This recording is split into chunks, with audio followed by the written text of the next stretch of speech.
Speaking of mental illness and things that are, really out of whack and You've causing been people to workshopping have that turn for a while. people who have been maybe displaying narcissistic behavior now for years. There was a fascinating incident that happened yesterday.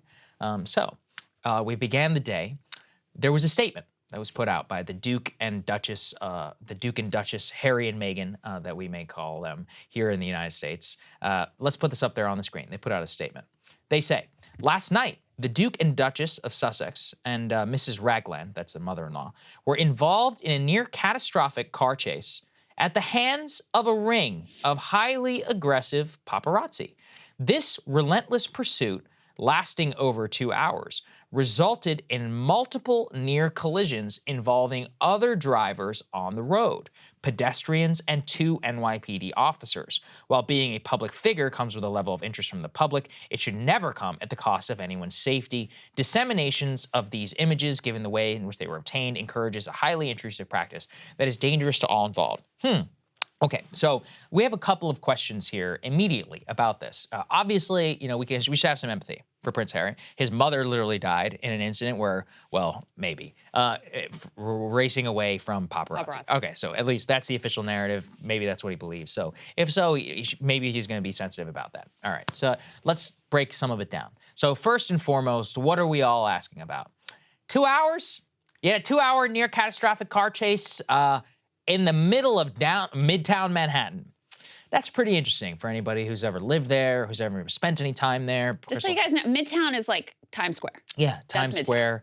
So this place has bumper-to-bumper traffic like 24/7, especially at the time that they were leaving. So that's kind of crazy. How do you have a near catastrophic car chase? Then they say that it had near collisions with other drivers on the road, pedestrians, and 2 NYPD officers. So immediately, of course, we're like, okay, well, maybe this happened.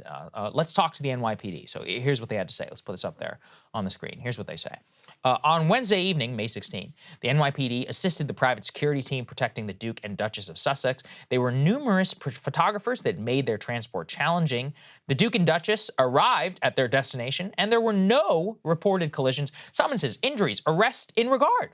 Oh, so no collisions, no summonses, no injuries, no arrests in regard. No officers were put at risk as were originally claimed. So already we have some questions here about the 2-hour thing. Now the NYPD basically says that's actually not what happened at all. Then Mayor Eric Adams, who presumably also had been read in a little bit on the incident, he poured cold water on the entire thing.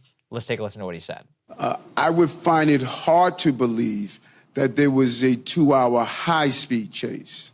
That would be, I find it hard to believe, but we will find out the exact duration of it. But if it's 10 minutes, a 10-minute chase is extremely dangerous in New York City. 10-minute chase is extremely dangerous, you're right. And unfortunately, though, for them and their version of events, it doesn't even look like even that 10-minute chase happened. Let's put this up there on the screen because the taxi driver that they got into a taxi, he says, I don't think I would call it a chase. He says, I never felt like I was in danger. They were quiet, they seemed scared, but it's New York, it's safe. By the way, whenever he says that, what he is actually saying is it's Midtown Manhattan that it's safe. And look, I think that is very obviously true.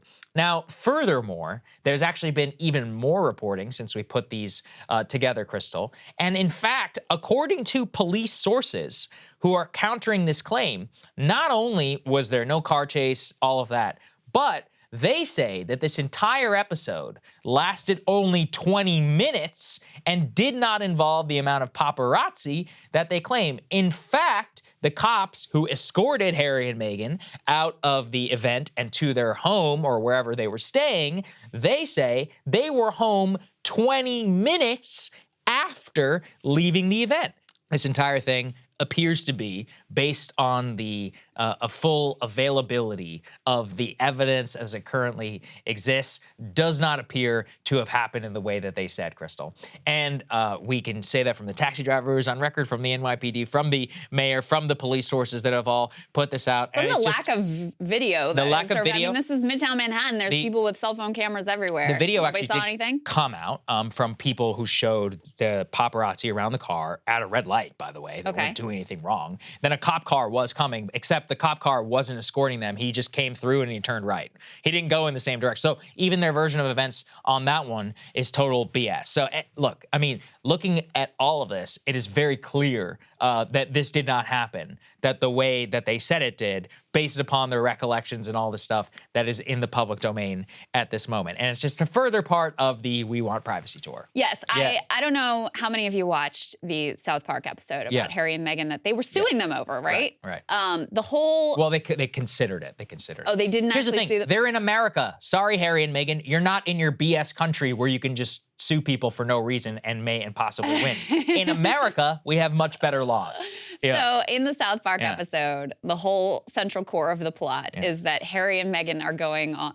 people who look like Harry and Meghan and bear some resemblance to them are going on a worldwide privacy tour where they go and they decide they're going to move to South Park to like get their privacy and they're out like picketing, like, we just want to be left alone. And everyone's like, we're trying to leave you alone. Like, please leave us alone. That's right. And this is almost literally, like, it is literally the South Park episode. Right. Like, there were some paparazzi. I don't think anyone is going to be shocked by that. Paparazzi can be aggressive. I don't think anybody, including yourselves, are going to be shocked by that either.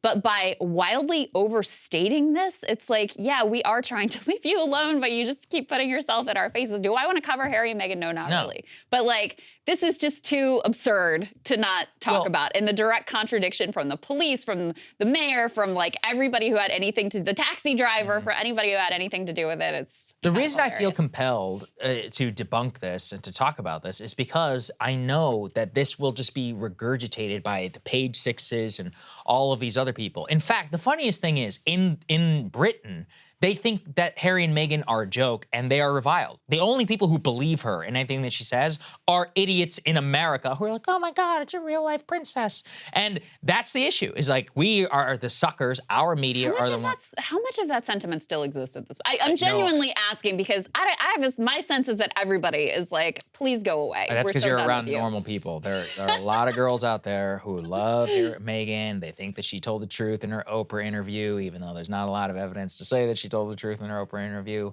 I mean, and look, you can hate the royal family if you want to, that's fine. But like, that doesn't mean you have to believe a complete narcissist. And like, it's very clear what her game has been to normal folks like us, but not everybody feels that way.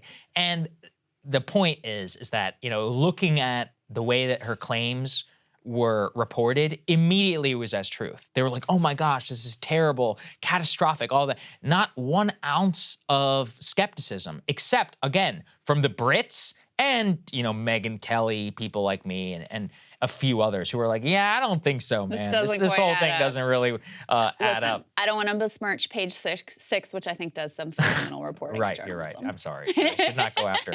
And they're only doing what they're told, I guess, which is, you know, technically their entire job. But yeah, I mean, they trade and gossip. That's what they do. Yes. But you would think that there would be a moment of like, 2-hour car chase in Midtown Manhattan? Yeah, exactly. No, that's my thing. Is like, how do you say with a straight face that you had a car chase in Midtown Manhattan for 2 hours? Most of that time you'd be sitting in traffic, and all of the evidence that came out from it is people sitting in traffic. So there you go. Hey guys, ready or not, 2024 is fully upon us now, and Saagar and I have been brainstorming ways that we can really up our game for this critical election. Yeah, we rely on our premium subs to expand our coverage, to add staff, to upgrade the studio. We just want to give you the best independent coverage of this election, which is possible. So if you can help us out, become a premium subscriber today, breakingpoints.com, or the link is down here in the description video. It really means the world to us, and if you like what we're all about, this is the best possible way to keep us 100% independent, working only for you.